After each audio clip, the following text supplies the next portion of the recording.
Welcome back दोस्तों। Nifty fifty के analysis में आपका बहुत बहुत स्वागत है। उसके बाद करेंगे फॉरेक्स के मेजर पेयर्स की भी एनालिसिस। तो आप लोग देख रहे होंगे कि यार आज ये क्या हुआ है भाई। ठीक है, मेरे को इतना बड़ा लॉस हुआ, फिर रिकवर किया मैंने, और ये सब कुछ क्या था, इतने ट्रेड मैंने क्यों लिए, क्या था, सब कुछ लॉजिक से समझाऊंगा और रीज़न बताऊंगा कि ये मेरे को इतना बड़ा लॉस क्यों हुआ। ठीक है, बहुत ही आपको ऐसा लगेगा यार क्या ही था ये काम, बट मुझे भी बहुत दुख था इस चीज़ का। ठीक है, तो एक एक करके समझते हैं। देखो, मार्केट में हुआ क्या, पहला अपन ने जो ट्रेड लिया था वो मेरी ऑप्शन बाइंग सेलिंग की स्ट्रेटजी है, उस पर बेस्ड है मेरा ये। ठीक है, जो कि मेरी स्कैल्पिंग की स्ट्रेटजी है और बहुत ही पावरफुल स्ट्रेटजी है।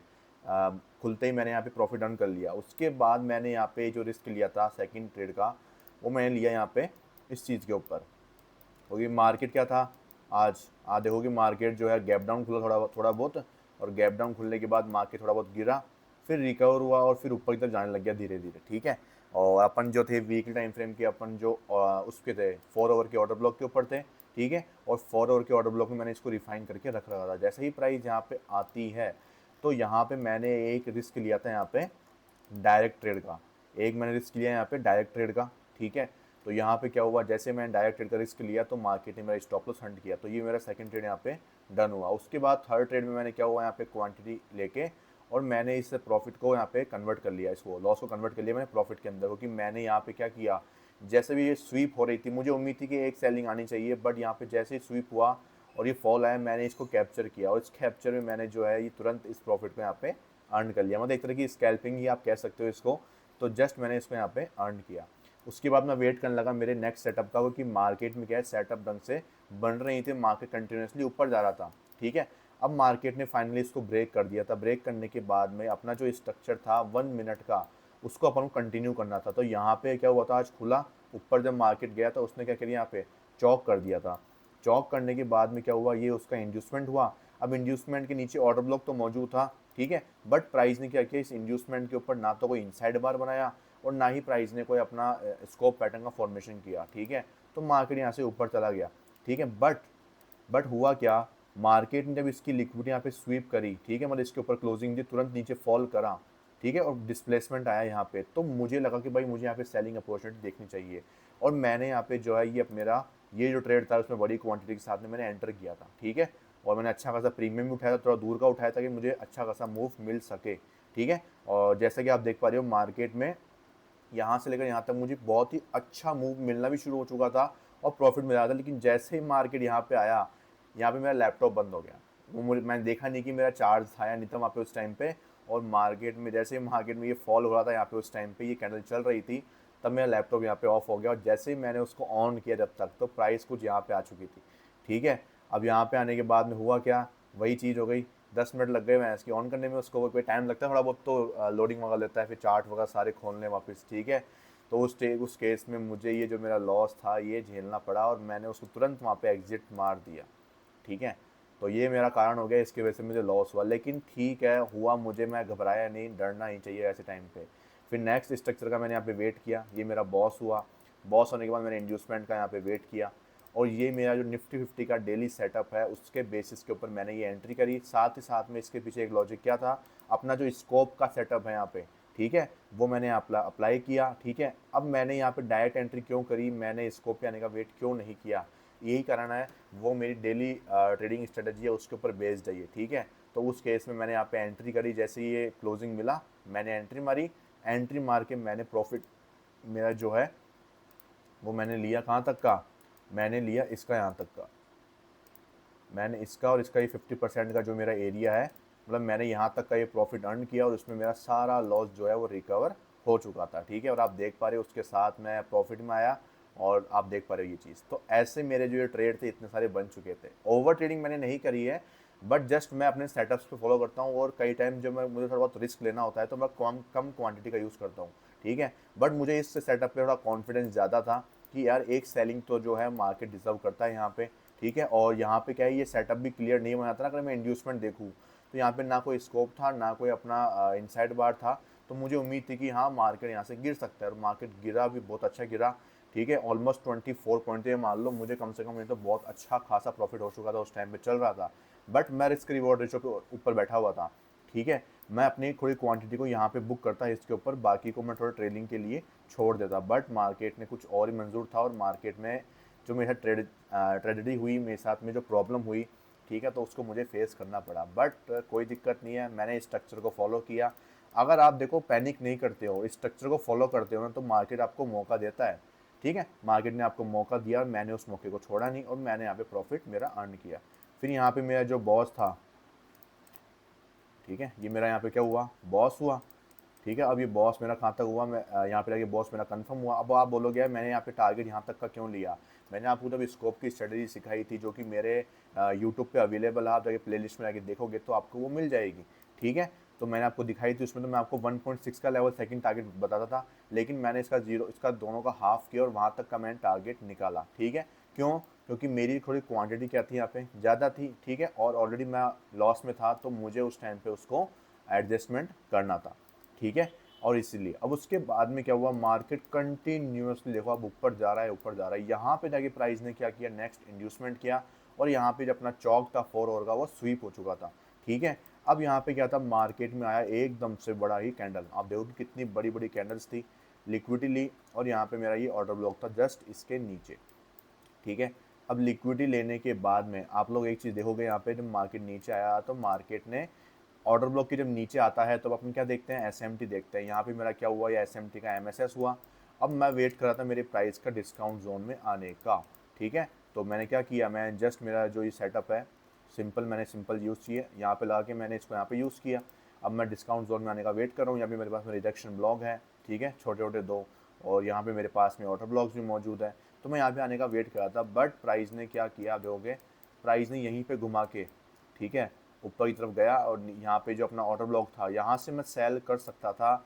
मैंने मेरा चार्ट भी ओपन कर रखा था, तो देखो मैंने मार्क कर रखा था, बट मैंने रिस्क लिया नहीं, क्योंकि मैं अच्छा खासा प्रॉफिट में था और मेरी ट्रेडिंग जो है वो काफ़ी ज़्यादा हो चुकी थी। मैंने ऑलरेडी यहाँ पे जो है ट्रेड काफ़ी ले लिए थे। ठीक है, तो मैंने क्या किया यहाँ पे, मैंने अवॉइड करा कि ठीक है कोई बात नहीं, इतना काफ़ी है। ठीक है, बाकी जिसको रिस्क लेना था वो ले सकता था यहाँ पे, अच्छा भाई रिस्क रिवॉर्ड इसमें मिल सकता था, कि छोटा स्टॉप लॉस था और वो चीज़ थी। ठीक है, तो यहाँ से जो कहा 46 से जो प्राइस ने मोमेंटम लगाया 76 का, ऑलमोस्ट यहाँ पे 30 पॉइंट्स का जो है मोमेंटम मिला। 1000 क्वांटिटी के साथ में मैं एंटर करता तो मुझे बहुत ही अच्छा प्रॉफिट हो सकता था। ठीक है, और स्टॉप लॉस अगर मैं देखता मेरा, तो यहाँ पे 46 और जस्ट इसके नीचे 41, मतलब मेरा जो स्टॉप लॉस था वो ओनली 5000 का मेरा स्टॉप लॉस था और 30,000 का मुझे प्रॉफिट हुआ था। मतलब कितना शानदार तरीके से रिस्क रिवॉर्ड रेशो यहाँ पे काम कर रहा था। बट इसके बाद अपन नहीं करेंगे, क्योंकि अपन ने इसमें एंट्री नहीं करी। बट एनालिसिस करना मार्केट को बहुत ज़रूरी है। ठीक है, और इसके बाद में अपने क्या देखा यहाँ पे कि भाई मार्केट ने इसके ऊपर लिक्विडिटी ली, यहाँ पे एमएसएस किया, लेकिन यहाँ पे डिस्प्लेसमेंट नहीं था। दैट्स वाई मैंने यहाँ से सेलिंग नहीं करी यहाँ पे। ठीक है, और सेलिंग भी नहीं ना करके मैंने कोई भी यहाँ पे ट्रेड लिया नहीं। फिर मार्केट जो है काफ़ी एंड हो चुका था और मुझे उम्मीद थी कि भाई मार्केट में इतनी बड़ी बाइंग आई है तो एक सेलिंग आना तो लाजमी है मार्केट के लिए, वो और वो दिन के लास्ट में कहीं ना कहीं तो आपको देगा ही देगा। और मार्केट ने चूज़ किया चौक का एरिया, जो कि बिल्कुल परफेक्ट एरिया था सेलिंग के लिए, और मार्केट ने दिया। देखोगे यहाँ से 870 से लेकर मार्केट ने 784, कुल मिला के अपन देखें यहाँ पे 100 पॉइंट का यहाँ पे अचानक से एक बहुत बड़ा फॉल और अचानक से एक रिकवरी आपको देखने को मिल चुकी थी। लेकिन देखो ऐसे लेवल्स जो है वो प्रिडिक्ट करना और रिस्क लेना वो अलग बात है। ठीक है, जैसे मैंने यहाँ पे रिस्क लिया, मैंने यहाँ पे रिस्क लिया, ठीक है, मैंने सॉरी यहाँ पे रिस्क लिया और यहाँ पे रिस्क लिया। ठीक है, तो यहाँ पे मुझे रिवॉर्ड नहीं मिला, यहाँ पे मुझे थोड़ा बहुत स्कैल्पिंग का रिवॉर्ड मिला। ठीक है, वैसे ही सेम चीज़ यहाँ पे थी कि अगर आप रिस्क लेते तो रिवॉर्ड मिल सकता था। ये होती है कई बार अपन को रिस्क लेना पड़ता है ना चाहते हुए भी, क्योंकि अपन को सेटअप दिख रहा होता है तो अपन ट्राई करते हैं कि यार शायद कुछ मूवमेंट यहाँ से मुझे मिल सकता है। ठीक है, तो ये सब कुछ ओवरऑल आज का जो सेटअप था मैंने आपको समझा दिया डिटेल में। कोई भी ओवर ट्रेडिंग वगैरह नहीं है और कोई भी जो है अपन ने फालतू में ट्रेड नहीं ली है। ठीक है, अब बात करते हैं कि भाई आप बोलोगे यार कि ये तो मार्केट ऊपर जाया जा रहा है, आप क्या कर रहे हो, क्या बता रहे हो, ये चीज़ वगैरह वगैरह। ठीक है, देखो दोस्तों अपन चल रहे हैं स्ट्रक्चर के ऊपर, मार्केट में ऐसी बाइंग आना सेलिंग आना लाजमी है। और आप लोग इन दिनों देख रहे हो कि कितनी बड़ी सेलिंग कितनी बड़ी बाइंग। ये क्या है, ये न्यूज़ का अनसर्टेनिटी है। मैंने आपको बोल ही दिया था कि इस मंथ में आपको अनसर्टेनिटी देखने को मिलेगी। अब इसमें अपन कुछ भी नहीं कर सकते, जो अनसर्टेनिटी है वो आपको झेलनी ही पड़ेगी। अगर उसको नहीं झेल पाओगे तो वही बात है। ठीक है, अब आप देख रहे हो कि यार मार्केट यहाँ से 22,000 से पहुँच चुका है, यहाँ पे 24,000 के लगभग पहुँच चुका है ऑलमोस्ट। आप देखोगे यहाँ से मार्केट जो था वो कितने पॉइंट, ऑलमोस्ट 2,000 पॉइंट की मार्केट ने रैली लगा दी है। 2,000 पॉइंट गिरा, 2,000 पॉइंट ऊपर हो चुका है। कितने से दिन में, जो 25 मार्च से लेकर और 18 मार्च तक, पूरे से यहाँ पे एक महीना भी नहीं हुआ है।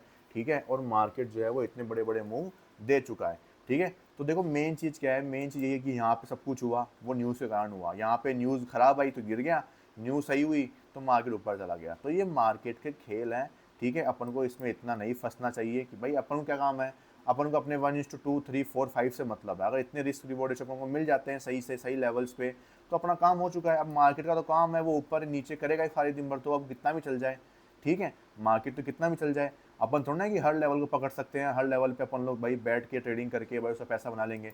अपन लोग जब प्रॉपर स्ट्रक्चर पर ट्रेडिंग करते हैं तो अपन को नुकसान कम होता है और प्रॉफिट ज़्यादा होते हैं, ठीक है। वही तो मैंने किया। अब मुझे आज इतना बड़ा लॉस फेस करना पड़ा, लेकिन मैंने उसको रिकवर कैसे किया, मैंने उसको सिंपल मेरा सेटअप पे वेट किया।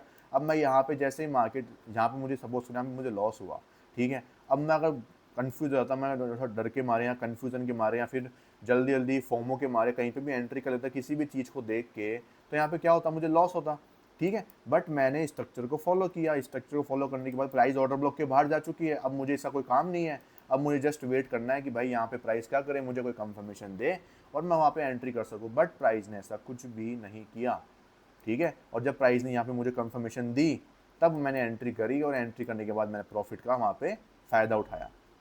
अब आप बोलोगे यार ट्रेडिंग कर सकते थे आप, तो भाई फ्यूचर किसी को नहीं पता होता है। अगर फ्यूचर ही पता होता तो आज मैं करोड़पति बैठा होता है मार्केट के अंदर, ठीक है। बट मेरा जो ये काम था कि भाई मुझे कितना रिस्क रिवॉर्ड रेशो मिल रहा है और मेरा क्या जो मुझे कितना सेटिस्फेक्शन है वो डिपेंड करता है। सेटिस्फेक्शन नहीं है आपको, आप किस सिचुएशन में जा रहे हो उस टाइम पे, अगर आपको वो नहीं है, साइकोलॉजी इतनी बिल्डअप नहीं है ना, तो आप वहाँ पे टिक नहीं पाओगे, समझ रहे हो।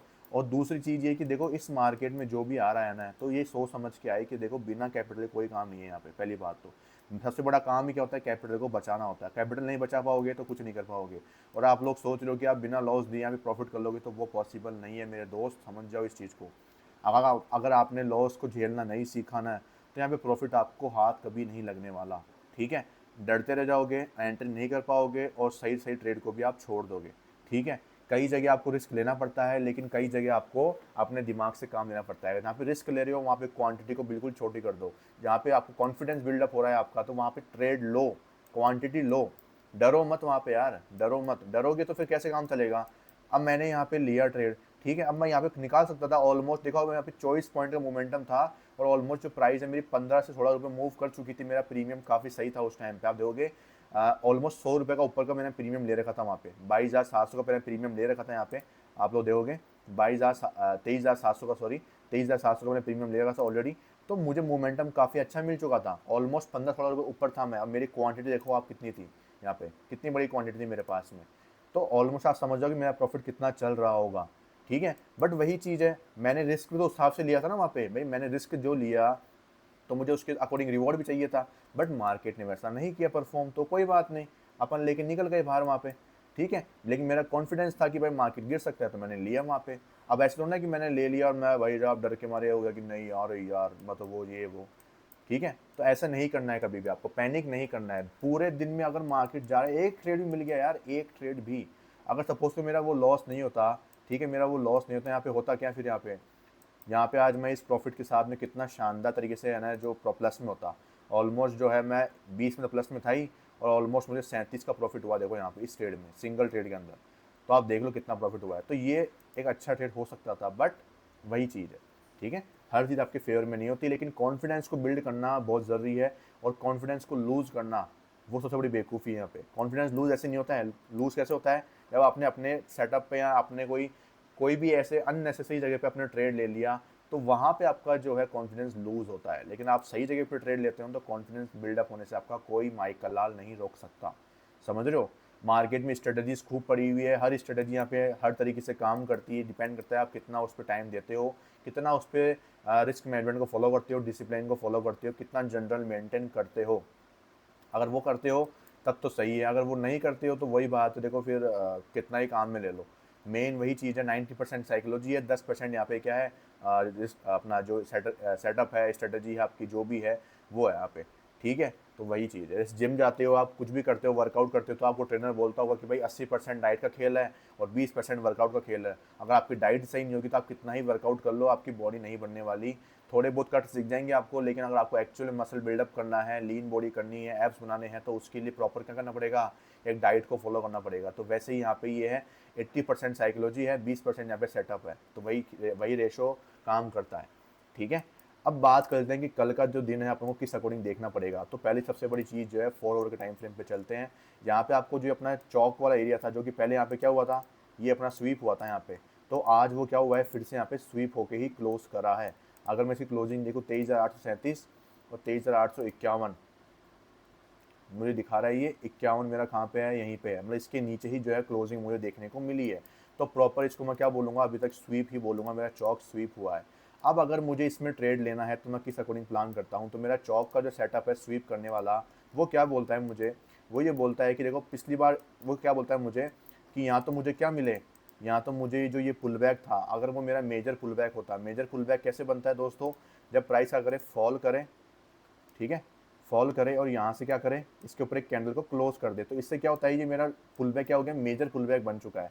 लेकिन यहाँ पे हुआ क्या है, यहाँ पे हुआ ये है कि प्राइस ने क्या कर दिया, यहाँ पे आपका पुल बैक को यहाँ पे स्वीप किया है, मतलब क्लोजिंग नहीं करी। अगर कल के दिन पे अपन को इसके ऊपर एक कैंडल क्लोज करती है 15 मिनट की, 15 मिनट की बात कर रहा हूँ, 4 आवर की बात नहीं कर रहा, चौक होगा तो 4 आवर के ऊपर होगा, 15 मिनट में का कैंडल क्लोज भी कर जाती है तो उससे चौक नहीं हो जाता है दोस्तों, समझना इस चीज़ को।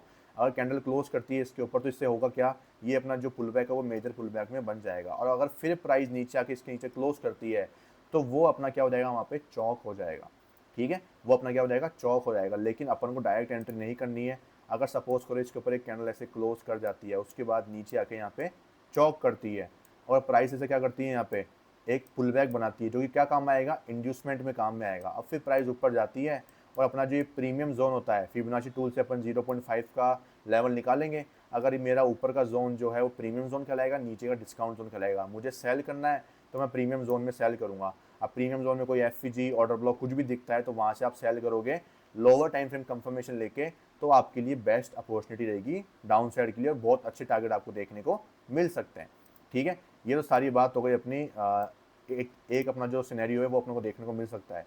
दूसरा सिनेरियो क्या हो सकता है मार्केट के अंदर, कि मार्केट करे क्या। देखो मार्केट को अगर एसएमटी बनाना था तो एसएमटी कैसे बनाता वो, जब इस लैग में कोई एफपीजी होती, तो एफपीजी वगैरह कुछ है नहीं यहाँ पे, तो मार्केट जो है वो यहाँ पे ट्रैप कैसे करेगा बायर्स को। यहाँ पे जब ऐसे कोई एफपीजी ऑर्डर ब्लॉक होता तो प्राइस वहाँ से ऊपर जाती, ऊपर जाने के बाद क्या होता, बायर्स ट्रैप होते और अगर नीचे आके उसके नीचे डिस्प्लेसमेंट के साथ में क्लोज करती प्राइस, तो यहाँ पे क्या होता, यहाँ पे होता अपना एमएसएस, ठीक है, और ये अपना क्या बन जाता, ये अपना बन जाता एसएमटी, ठीक है। बट मार्केट में इस लैग में कोई भी एफपीजी मौजूद ही नहीं है। दैट्स वाई यहाँ पे क्या है, यहाँ पे अपन एसएमटी को नहीं देख सकते फिलहाल के लिए, ठीक है। तो अपना जो पहला सेटअप है वही यहाँ पे बनने वाला है, तो बन सकता है तो अपन को वहाँ पे ट्रेड लेना है उसके अंदर, ठीक है। तीसरी कंडीशन क्या हो सकती है मार्केट के अंदर वो समझ लेते हैं। तीसरी कंडीशन ये हो सकती है कि मार्केट क्या करे, मार्केट आपको गैप अप दे दे या यहाँ से ऊपर जाए। क्यों, क्योंकि अपना जो प्रीवियस स्ट्रक्चर था उसका ये 4 ओवर का यहाँ पे क्या था, ऑर्डर ब्लॉक था, वो पेंडिंग पड़ा हुआ था, और यहाँ से आपको जो फॉल है वो देखने को मिल सकता है। अब इसके पीछे का कारण क्या है कि यहाँ से आपको जो फॉल है वो देखने को क्यों मिलेगा, उसको अपन समझ लेते हैं थोड़ा तरीके से। तो अपन चलते हैं 4 ओवर के टाइम फ्रेम के ऊपर, ठीक है। अब आप देखोगे, आप जैसे ही प्राइस अगर सपोज करो 4 ओवर की कैंडल इसके ऊपर क्लोज कर जाती है कल के दिन पे, ठीक है, अब क्लोज करके प्राइस पहुंच जाती है इस वाले ऑर्डर ब्लॉक के ऊपर, तो यहाँ पे मुझे जाना है 15 मिनट के ऊपर। 15 मिनट के ऊपर मैं क्या करूँगा, यहाँ पे मुझे अपना जो कन्फर्मेशन है वो चाहिए यहाँ पे, ठीक है, इस ऑर्डर ब्लॉक से। क्योंकि मैंने आपको जो एक ट्रेडिंग स्ट्रेटेजी सिखाई थी, अगर आप मेरी पर्सनल स्ट्रेटेजीज में जाओगे, प्लेलिस्ट में जाओगे यूट्यूब के ऊपर, तो मैंने आपको सिखाया था एक ही स्ट्रेटेजी में कि आप कैसे, है ना, जब चौक हो जाता है मार्केट के अंदर तो ऊपर वाला जो पहला ऑर्डर ब्लॉक होता है वहाँ से आप कैसे सेल कर सकते हो, ठीक है। इसको रिफाइनमेंट करके 15 मिनट के ऊपर, फिर 15 मिनट को आप रिफाइनमेंट करके 1 मिनट के ऊपर, और आप वहाँ से सेलिंग की प्रैक्टिस कर सकते हो। या फिर आप पहले 15 मिनट पे फ्रैक्टल कंफर्मेशन ले लो और उसके बाद में फिर 1 मिनट के ऊपर फ्रैक्टल कंफर्मेशन के थ्रू एंट्री करके आप क्या कर सकते हो, वहाँ पे पैसा बना सकते हो, ठीक है। ये दो तरीके होते हैं एंट्री करने के। तो यहाँ पे क्या हुआ, मार्केट के पास में दोनों अपॉर्चुनिटी है कि ऊपर से सेल करने के लिए भी, और अगर नीचे से बाय करना है आपको तब क्या सिनेरियो है, तब आपको सिंपल एक ही चीज़ करनी पड़ेगी, वो ये है आपको सिर्फ 1 मिनट का जो स्ट्रक्चर है उसको फॉलो करना पड़ेगा। क्योंकि नीचे से बाय करने के लिए आपके पास में कोई सिनेरियो नहीं है। क्यों, बड़ी अपॉर्चुनिटी क्यों नहीं है दोस्तों, बड़ी अपॉर्चुनिटी इसलिए नहीं है क्योंकि अगर आप 15 मिनट का अगर अपना बॉस भी देखोगे, चौक भी देखोगे, तो यहाँ पे अपना लेटेस्ट जो अपना चौक हुआ था वो कुछ यहाँ पे जाके हुआ था, और ये अपना इंड्यूसमेंट जो है यहाँ पे इनसाइड भागा था, तो ये वैलिड इंड्यूसमेंट तो है नहीं। और यहाँ पे जो इंड्यूसमेंट है वो कहाँ पे जाके है, वो अपना यहाँ पे जाके बना हुआ है, ठीक है। तो सॉरी, तो अगर अपन को बाय करना है तो अपन कहाँ से बाय करेंगे, अपन लोग यहाँ से बाय करेंगे। ये अपना 15 मिनट का इंड्यूसमेंट हो जाएगा और ये अपना ऑर्डर ब्लॉक हो जाएगा। अपन 1 मिनट पे जाके इस पे कंफर्मेशन के थ्रू एंट्री कर सकते हैं। ओके, अगर इसके नीचे कैंडल क्लोज भी करेगी ना तो वो चौक नहीं बनेगी। वो चौक क्यों नहीं बनेगी, क्योंकि ये pull back major pull back नहीं है। और प्राइस क्या करेगा, यहाँ पे जब नीचे आएगा और यहाँ से ऊपर जाएगा तो क्या होगा, यहाँ से आपको एक छोटी सी सेलिंग दिखाएगा, एक हल्की सेलिंग दिखाएगा। और वो सेलिंग में क्या है, लोग वहाँ ट्रैप हो जाएंगे और फिर मार्केट अपना एक्चुअल मूव ऊपर की तरफ दे देगा। तो एक ये अपना चौथा सिनेरियो ये बन सकता है। ठीक है, तो ये निफ्टी फिफ्टी के जो सिनेरियोज है वो आपके सामने मौजूद है। और अगर आप सोच रहे हो कि देखो अपन ने ये बाइंग छोड़ दी है, तो आप लोग फिर इस मार्केट के लिए नहीं बने हो दोस्तों, क्योंकि मार्केट में हर एक चीज़ कभी भी नहीं देखी जा सकती, हर एक मोमेंटम कभी भी कैप्चर नहीं करा जा सकता। अपना स्ट्रक्चर ये बोलता था भाई कि यहाँ पे इंड्यूसमेंट है और ये मेरा ऑर्डर ब्लॉक है तो मुझे यहाँ से सेल करना है। क्या यहाँ पे कोई सेलिंग आई, क्या कंफर्मेशन मिला, क्या नहीं मिला, तो भाई खत्म ना बात, टेंशन नहीं लेना अपन को। मार्केट में बायर सेलर बैठे हुए हैं, वो ऊपर नीचे करते रहते हैं मार्केट को। और मैंने आपको जो एक और चीज़ बताई थी वो ये बताई थी कि इस मंथ के जो अपने बायर्स हैं वो अनसर्टेन है। क्यों, क्योंकि प्रीवियस मंथ में आप लोगों की इसकी लिक्विडिटी भी हाई की भी स्वीप करी है और लो की भी स्वीप करी है। और मैंने आपको पहले ही वार्न कर दिया था कि इस मंथ में आपको क्या मिलेगा, यही मिलेगा कि जो बाइंग है वो भी मिलेगी और सेलिंग है वो भी मिलेगी। लेकिन मुझे उम्मीद नहीं थी कि इतनी बाइंग सेलिंग एक साथ मिलेगी, ये 2-2 हज़ार की पॉइंट की। बट ठीक है, यही तो बोलते हैं ना पर कि मार्केट अनसर्टेन है, कुछ भी कर सकता है मार्केट। यही होता है मार्केट की बात करना, मार्केट को समझना, हर तरीके से उसको एनालिसिस करना। अब चलते हैं अपने फॉरेक्स के एनालिसिस के ऊपर। ठीक है, तो गोल्ड से शुरू करेंगे अपन लोग। तो 4 आवर के ऊपर गोल्ड की बात करें यहाँ पे, ठीक है, तो मार्केट में चल क्या रहा है। तो मैंने आपको बताया था यहाँ पे कि 4 आवर के अंदर मार्केट ने बॉस करा था। बॉस करने के बाद अपन इसके इंड्यूसमेंट का वेट करें तो जो मार्केट में फिलहाल जो अपना इंड्यूसमेंट है वो किधर मौजूद है वो अपन चेक कर लेते हैं। तो आप देखोगे अपने सबसे हाई जो कैंडल है वो ये वाली है, ठीक है, सबसे लो कैंडल ये वाली है। तो अपना जो पुल बैक है वो ये वाला बनेगा यहाँ पे, ठीक है। और ये अपना क्या है, यहाँ पे 4 आवर का आईडीएम है और ये अपना क्या है, उसके जस्ट नीचे एक उसका ऑर्डर ब्लॉक मौजूद है। लेट्स सी मार्केट यहाँ पे अगर आता है तो उस पर अपन को 15 मिनट के ऊपर कंफर्मेशन लेके एंट्री करनी है। उसके बाद आता है USD JPY। इसके अंदर मार्केट ने करा क्या, इसके अंदर मार्केट ने अपना जो इंड्यूसमेंट का लेवल है वो यहाँ पे जाके मौजूद है। क्या प्राइस ने कोई नया पुल बैक बनाया क्या, तो अपन देखते हैं कि क्या ये मेरा पुल बैक वैलिड है क्या। तो ये मेरा पुल बैक वैलिड नहीं है दोस्तों, ठीक है, मुझे एक वैलिड पुल बैक चाहिए। अगर ये प्राइस यहाँ पे कोई पुल बैक बनाती है तो अपन देखेंगे। फिलहाल के लिए मेरा इंड्यूसमेंट वहीं पे ही रहने वाला है। फिर आता है यूरो USD। यूरो USD के अंदर अपन 1 डे के ऊपर क्या करते हैं, एनालिसिस करते हैं। तो इसके अंदर मार्केट ने क्या किया, अभी तक कोई पुल बैक का फॉर्मेशन नहीं किया, तो वेट करेंगे इसके अंदर। USD CAD की बात करें तो इसके अंदर मार्केट ने जो अपना इंड्यूसमेंट है वो यहाँ पे जाके था। अब क्या प्राइस ने कोई नया पुल बैक बनाया क्या, लेट्स सी, चेकआउट कर लेते हैं अपन लोग। तो यहाँ पे ये पुल बैक वैलिड नहीं है, ठीक है, और अपन देखें कि पुल बैक अभी तक ये बना हुआ है, ठीक है, लेकिन ये भी पुल बैक वैलिड नहीं बनेगा अपना, ठीक है। अभी तक जो वैलिड पुल बैक है वो कहाँ पे है, वो यहीं पे मौजूद है। और इसके ऊपर जो मेरा ऑर्डर ब्लॉक है वो आप देखोगे यहाँ पे एक भी ऑर्डर ब्लॉक नहीं है शायद, हाँ ये एक भी ऑर्डर ब्लॉक नहीं है। इंड्यूसमेंट से ही स्वीप करके गिरने के चांसेस ज़्यादा रहेंगे मार्केट में। आता है फिर AUD USD। और जैसा कि मैंने आपको कहा था कि अगर ये स्वीप होता है तो एंट्री मिलने के चांसेस बहुत ज़्यादा हैं दोस्तों। फाइनली मार्केट ने स्वीप किया। लेट्स सी चलते हैं 15 मिनट के ऊपर। 15 मिनट को क्या दिखा रहा है मार्केट मुझे, अगर 15 मिनट को देखते हैं मार्केट ने यहाँ पे स्वीप किया। मैं एक बार ये देख लेता हूँ कि भाई इसके अंदर मार्केट ने यहाँ पे 4 ओवर के ऊपर करा क्या है, ठीक है। तो 4 ओवर की बात करूँ यहाँ पे तो मार्केट ने जो क्लोजिंग दी थी वो अपन को दी थी यहाँ पे 10:30 की देखनी है अपन को। तो 10:30 बजे मार्केट आता है कुछ यहाँ पे, ये रहा अपना, ठीक है। अब यहाँ पे आने के बाद क्या देखेंगे अपन इसके अंदर कि भाई इस लेग में कोई भी FG या कोई ऑर्डर ब्लॉक हो, वहाँ से प्राइस SMT करे, लेकिन यहाँ पे कुछ भी ऐसा नहीं था, कुछ भी नहीं था मार्केट के अंदर, ठीक है। अब मुझे ये चेक करना है कि क्या ये मेरा पुल बैक जो था वो मेरा वैलिड पुल बैक था क्या। जी नहीं, ये मेरा पुल बैक जो था वो वैलिड पुल बैक नहीं था। अगर मैं नीचे जाके चेक करूँ तो मैं देखूंगा मेरा वैलिड पुल बैक कहाँ पे जाके बना हुआ है। तो मेरा जो वैलिड पुल बैक है वो यहाँ पे है ही नहीं कहीं पे अभी तक, ठीक है। प्राइस के पास वैलिड पुल बैक मौजूद नहीं है यहाँ पे नीचे। तो देयर इज़ अ पॉसिबिलिटी कि मार्केट इसकी लिक्विडिटी हंट करे, उसके बाद में आपको मूव दे सकता है, ठीक है। तो जस्ट अपन को इसकी लिक्विडिटी लेने का वेट करना है। अगर यहाँ पे कोई अपना स्कोप या कोई इनसाइड बार बनता तो अपने लिए और भी अच्छी बात हो सकती थी, बट यहाँ पे ऐसा कुछ भी फॉर्मेशन नहीं हुआ। AUD JPY की बात करें यहाँ पे, तो AUD JPY की बात करें तो मार्केट ने क्या सीनरी आपको दिखाया यहाँ पे देख लेते हैं। जैसा कि अपन ने बात की थी कि यहाँ पे जो इंड्यूसमेंट लिक्विडिटी है मार्केट ने वहाँ पे हंट कर ली है, ठीक है। और मैंने आपको बोल दिया था कि अपना या तो मार्केट नीचे जाके वो MSS करेगा या फिर इसकी लिक्विडिटी हंट करेगा। अब इसका MSS तो बहुत नीचे है, तो मार्केट घूम फिर के ऊपर की तरफ ही जाने की कोशिश कर रहा है। कितनी लिक्विडिटी बना रहा है, देखो मार्केट कितनी लिक्विडिटी बना रहा है, लोगों को सेलिंग करवा रहा है, बाइंग करवा रहा है, यहाँ पे लोगों को सेलिंग करवा रहा है फुल। यहाँ पे मार्केट जो है पूरा यहाँ पे ट्रैपिंग कर रहा है। लेट्स सी मार्केट किसके फेवर में जाता है, वो तो अपन को कंफर्मेशन मिलने के बाद में ही पता चलेगा। NZD/USD की बात करें तो इसके अंदर प्राइस ने यहाँ पे चौक किया था, और अपन ने चौक किया था, यहाँ पे देखा था, और इसका जो इंड्यूसमेंट है वो कहाँ पे जाके मौजूद है। लेट्स सी, अपन देखते हैं इसका हाई कितना था, 59430। इसका हाई कितना है, 59425। मतलब ये पुल बैक अभी तक बना नहीं है, इंड्यूसमेंट यहीं पे ही रहेगा।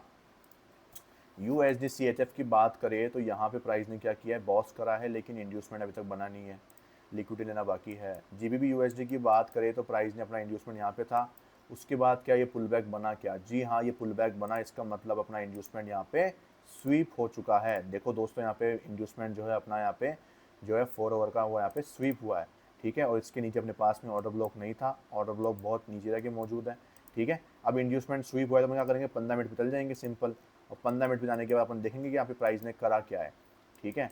तो प्राइस ने यहाँ पे देखो लिक्विडिटी स्वीप करी थी यहाँ पे जाके कुछ, ठीक है। उसके बाद में प्राइस ने क्या, जो मेरा पुल बैक है, ये मेरा मेजर पुल बैक है क्या, नहीं है, ये मेरा मेजर पुल बैक नहीं है दोस्तों। दैट्स वाई यहाँ पे जो MSS है वो इसको मैं इतना कंफर्म MSS नहीं मानूंगा, ठीक है। फिलहाल मार्केट यहाँ से ऊपर गया है, लेकिन ये सही नहीं है, अभी आपको लिक्विडिटी लेने के चांसेस बन सकते हैं मार्केट में, यहाँ पे मार्केट नीचे आ सकता है यहाँ पे, ठीक है। और अगर अपने स्कोप की बात करें तो स्कोप का फॉर्मेशन नहीं बना है, बट यहाँ पे जो आपने सीखा होगा काफ़ी बार, एक मॉर्निंग स्टार टाइप का पैटर्न बना है, तो ये कुछ आपको दिखाई दे रहा है यहाँ से, ठीक है। और काफ़ी अच्छी कैंडल बनी है, बुलिश फॉर्मेशन हुआ है, बट अपन क्या करेंगे, कंफर्मेशन का ही वेट करेंगे, उसके अलावा अपन वेट नहीं करेंगे, ठीक है। कंफर्मेशन चाहिए अपन को यहाँ पे लोअर टाइम फ्रेम के ऊपर, या तो प्राइस क्या करे, या तो प्राइस अपने जो मेजर हाई है अपना, ठीक है, उसको ब्रेक करे, जो कि कहाँ पे जाके मौजूद है, जो कि अपना मौजूद है यहाँ पे, अपना जो मेजर हाई है वो किधर मौजूद है, अपना मेजर हाई है इस पुल बैक के ऊपर, ये अपना मेजर पुल बैक है जो कि बिल्कुल वैलिड पुल बैक माना जाएगा। और यहाँ पे अगर प्राइस 15 मिनट के ऊपर अगर यहाँ पे क्या करती है, MSS करती है, फिर अपन को यहाँ पे लोअर टाइम फ्रेम पे जाके एंट्री कर लेनी है। फिर आता है USD/CNH। USD/CNH के अंदर अपन बात करें तो यहाँ पे प्राइस ने क्या किया था, चौक किया था, इंड्यूसमेंट नीचे पेंडिंग है। लेट्स यहाँ पे क्या होता है। बिटकॉइन की बात करें तो बिटकॉइन भी रेंज में घूम रहा है, इंड्यूसमेंट का अपन लोग वेट कर रहे हैं, ठीक है। तो अगर ये सब कुछ अपना सही सही रहता है, इनमें सेटअप मिलता है अपन को, तो अपन एंट्री कर सकते हैं, ठीक है। सिंपल स्ट्रक्चर को फॉलो करोगे ना, कहीं पे दिक्कत नहीं आएगी, कभी भी आपको ओवर ट्रेडिंग नहीं करोगे, डिसिप्लिन में रहोगे। मैं आपको शुरू से यही समझा रहा हूँ, मेरे को यूट्यूब पे डालते हुए कम से कम 1 साल हो चुके हैं वीडियोस को, और मैं शुरू से आपको स्ट्रक्चर मार्किंग के ऊपर ही काम करना बता रहा हूँ। उसके थ्रू मैंने आपको कितने ही ना जाने पॉइंट कवर करवाए हैं, कितने ही ना जाने बड़े बड़े मोमेंटम कैप्चर करवाए हैं, ठीक है। और वो सब कुछ पॉसिबल इसलिए हो पाता है क्योंकि अपन लोग स्ट्रक्चर को फॉलो करते हैं, ठीक है। अगर मार्केट अपने स्ट्रक्चर को फॉलो करने के लिए बड़े मोमेंटम दे देता है तो भाई अपन कुछ नहीं कर सकते। अब जैसा कि मार्केट यहाँ पे आया हुआ है, ठीक है, अब यहाँ पे मार्केट आ चुका है, इतनी बड़ी रैली एक साथ आ चुकी है मार्केट में 400-500 पॉइंट की, तो कोई दिक्कत नहीं है ना। अपन ने क्या किया, अपन ने 1 मिनट के स्ट्रक्चर को फॉलो किया। अब सोचो आप लोग, मैंने इस 1 मिनट के स्ट्रक्चर के ऊपर इस पूरे बड़े, जितना बड़ा मूव आया, इतना पूरे दिन में जितना ही बड़ा मूव आया, मैंने एक ट्रेड लिया, इस एक ट्रेड में मैंने 40,000 के आसपास का अमाउंट बना लिया, समझना मेरी बात, ठीक है। लेकिन मैंने कंफर्मेशन के बाद में एंट्री करी, तो 40,000 को बड़ा अमाउंट, ऐसे कम अमाउंट थोड़ा ना है यहाँ पे 40,000, भाई बहुत बड़ा अमाउंट है। एक दिन में 40,000 रुपये किसी बंदे की सैलरी होती है पूरे महीने की, ठीक है। तो पूरा आपको है ना कि हर मोमेंटम कैप्चर करना है मुझे, तो ऐसा नहीं होता है भाई, समझो इस चीज़ को। आप हर मोमेंटम कैप्चर करने के लिए नहीं बैठे हैं मार्केट में, आप ट्रेडिंग करने के लिए बैठे हैं, आपको एक सॉर्टेड लाइफ के लिए बैठे हैं आप। अपन लोग बैठे हैं कि भाई बैठ जाओ आराम से, शांति से बैठ जाओ, कोई जल्दीबाजी नहीं, जब तक मार्केट अपन को स्ट्रक्चर बना के नहीं देगा, मुझे ट्रेड नहीं लेना है, मैं बिना बात के नहीं जाऊंगा मार्केट में, ठीक है। अगर आपको मेरा जो आज का प्रॉफिट है उसका वेरीफाई पेंडल चाहिए तो आप जाके चेकआउट कर सकते हो मेरा टेलीग्राम चैनल, जो कि फ्री ऑफ कॉस्ट है, ठीक है। और अगर आपको जो मेरे यूट्यूब पे जाना है आपको, तो वहाँ पे आप जाके मुझे सब्सक्राइब कर सकते हो, और वहाँ पे आपके लिए बहुत सारी जो अच्छी अच्छी चीज़ें हैं वो मौजूद है। कैसे, आप देख सकते हो, मैं यहाँ पे जो है आपके लिए मोटिवेशनल शॉर्ट्स डालता हूँ, आपके लिए लर्निंग शॉर्ट्स डालता हूँ, ठीक है, जो आपके बहुत ही बेनिफिशियल हो सकते हैं फॉरेक्स ट्रेडिंग के लिए भी और अपने इंडियन मार्केट के लिए भी, ठीक है। और जो आप यहाँ पे क्या देख सकते हो, यहाँ पे आप प्लेलिस्ट में जाओगे तो आपको माय प्लेलिस्ट के अंदर यहाँ पे क्या दिखेगा, मुझे यहाँ पे देखो, आप एनालिसिस मिल सकती है आपको, ठीक है। मेरा पूरा एसएमजी का कोर्स है, उसकी मैंने लाइन वाइज से वीडियोस डाल रखी है, आप यहाँ पे जाके देख सकते हो मेरी पर्सनल स्ट्रेटजीज, ठीक है। और आप यहाँ पे देख सकते हो कि स्ट्रक्चर मार्किंग कैसे करते हैं, आप लोग देख सकते हो यहाँ पे ऑर्डर ब्लॉक्स के बारे में, एंट्री सेटअप्स के बारे में, तो मैंने बहुत कुछ आपके लिए यहाँ पे डाल रखा है, जो कि आपके लिए बहुत ही एज ए बिगनर के रूप में आपके लिए बहुत अच्छा रहेगा। अगर आप इनको भी अच्छे से कर लोगे ना तो आपके लिए बहुत बेनिफिशियल हो सकता है। ठीक है, मेरी पर्सनल स्ट्रेटजीज़ के अंदर मैंने आपको वन शॉट वन किल सिखाया यहाँ पे। ठीक है, और मैंने आपको क्या सिखाया यहाँ पे, लाइव मार्केट लर्निंग, कुछ परफेक्ट ऑर्डर ब्लॉक कैसे देखते हैं वो बताया है मैंने। ठीक है, मेरी चॉप की स्ट्रेटजी है उसके बेसिस के ऊपर देखो ये रही वो वीडियो। स्कोप की स्ट्रेटजी इसने मेरी लाइफ चेंज कर दी थी जब मैंने इसको डिस्कवर करके मैंने इसके ऊपर काम किया था, और मैंने अपने कितने ही जो प्रॉफिट है वो इस स्ट्रेटजी से बनाया, और आज का जो मेरा प्रॉफिट है वो भी इसी से ही है। और आप देखोगे मेरा आज का लॉस भी इसी स्ट्रेटजी ने मेरा रिकवर करके दिया है। ठीक है, तो ये आपको रोज़ क्या करने को मिलेगी, यहाँ पे आपको प्रॉफिट बनाने को मिलेगा यहाँ पे। ठीक है, आप खाली प्रैक्टिस करो, यहाँ पे सीखो मेरे से। सीखोगे नहीं तो काम नहीं चलेगा। समझ रहे हो मेरी बात? इंट्राडे की स्ट्रेटजी है, एडवांस कॉन्सेप्ट है, ये मेरे एडवांस एंट्री मॉड्यूल्स है, इनको सीखो। आप सीखोगे नहीं तो काम नहीं कर पाओगे।